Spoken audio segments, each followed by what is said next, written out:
Yusufu alipouzwa na ndugu zake kwa Potifa, Bwana alikuwa pamoja naye, alisitawi.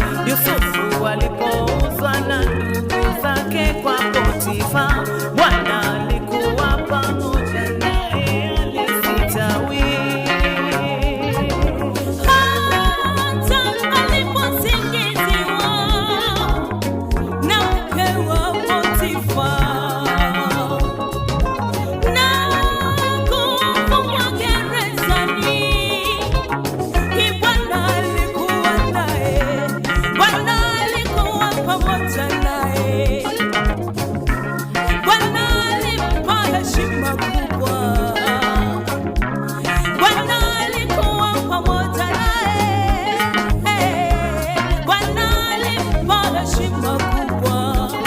Yako